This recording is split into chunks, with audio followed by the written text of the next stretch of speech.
আসসালামু আলাইকুম।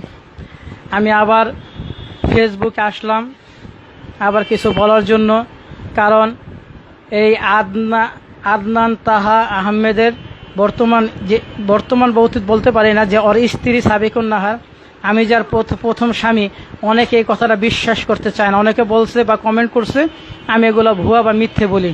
আমি তার প্রমাণ দিচ্ছি, এখন প্রমাণ নেন।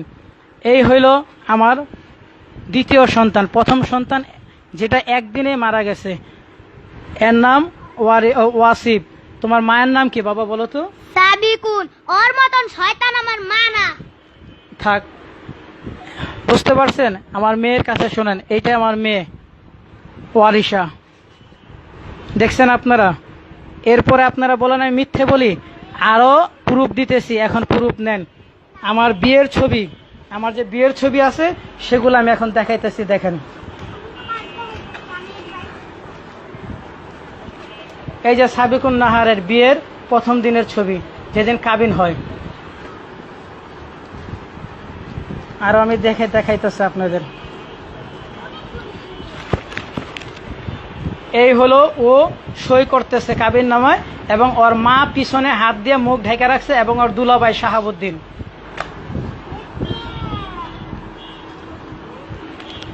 এই যে সাবিকুন নাহার লাল শাড়ি পরা, আর আমার ভাগ্নির সাথে, আমার ভাগ্নির নাম অনু, এই উপর আমার বাবার ছবি। ঠিক আছে, যাও বাবা।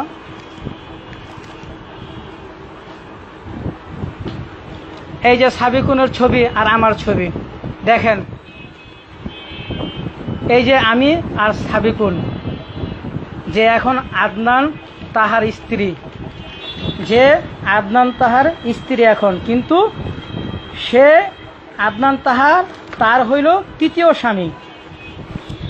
সাবিকুন নাহার তার প্রথম স্বামী আমি, তার দ্বিতীয় স্বামী মোহাম্মদ সিরাজ, যে একজন তেল ব্যবসায়ী চট্টগ্রামের।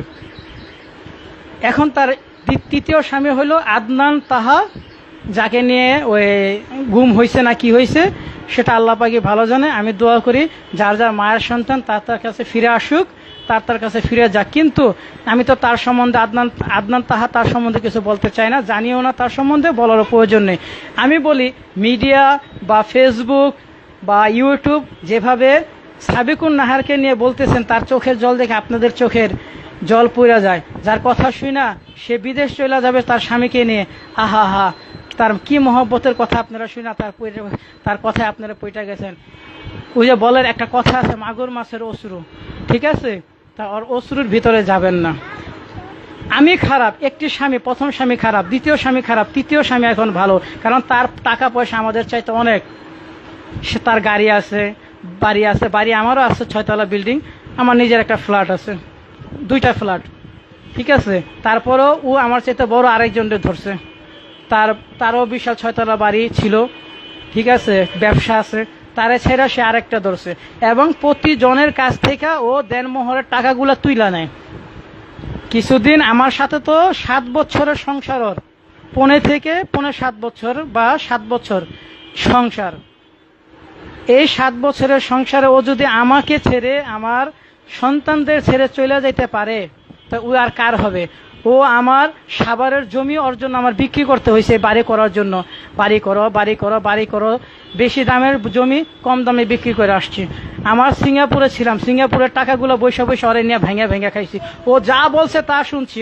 ও আমারে নিয়ে এক জায়গায়, আমার বাসা ভালো না, আমার বোন ভালো না, মা ভালো না, ঠিক আছে, ওদের বাসায় যাইতাম, ও থাকতাম ওইখানে 6 মাস 3 মাস ভাড়া হিসাবেও, 5তলা ভাড়া হিসাবেও আমার রাখছে।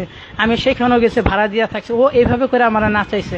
যাক, নাচাইছে ভালো কথা। যেদিন আমি জানতে পারি বা ওর মুভমেন্ট আমি দেখি খুব খারাপ, যখন ছাড়াছাড়ি হবে, তারপর মুভমেন্ট দেখে একসময় ছাড়াছাড়ি হয়, আমার সাথে দুর্ব্যবহার করে, ওর মায়ের বাসায় 1 সপ্তাহ চলে যায়। আমার সন্তানগুলারে আমার বাড়িতে রাইখা ওর মার বাসায় 1 সপ্তাহ করে চলে যেত। এইটা সেই সাবিকুন নাহার, যার অশ্রু দেখে আজকে সারা বাংলার মানুষ কাতর হয়ে গেছেন। কিন্তু আমি তো জানি ওর অশ্রুর ভিতরে কি, ওর ঘুমটার তলে হেমটান আছে। ও সমস্ত পর্দাশীল মহিলাদের, পর্দাশীল মা বোনদের ওই কলঙ্কিত করছে। ওর পর্দা আছে, কিন্তু পর্দার ভিতরে আর কিছুই নাই, সব খারাপ আর খারাপ, খারাপ আর খারাপ। আজ আমি এই জন্য এই কথাগুলো বলতেছি। ওরে নিয়ে অনেকে নাচানাচি করতেছেন, ওরে নিয়ে নাচানাচি করেন না ভাই। আদনান ভাইকে নিয়ে নাচানাচি করেন। উনি গুম হয়েছে, কি হয়েছে, ওনারে খুঁজুক। আমরা দোয়া করি আল্লাহ পাকের কাছে, এ আল্লাহ উনি ওই 4 জন যারা আছে তাদের যার যার মায়ের সন্তান তার কাছে ফিরে পাক। কিন্তু সাবিকুন নাহানকে নিয়ে, ওর স্ত্রীকে, এই আদনানের স্ত্রীকে নিয়ে বা আমার প্রথম স্ত্রীকে নিয়ে এত লাফালাফি করার প্রয়োজন নেই আপনাদের। কারণ আপনারা হয়তো ওর সম্বন্ধে জানেন না, আমি জানি ওর সম্বন্ধে। প্রয়োজন হইলে আমার সাথে কথা বলতে পারেন।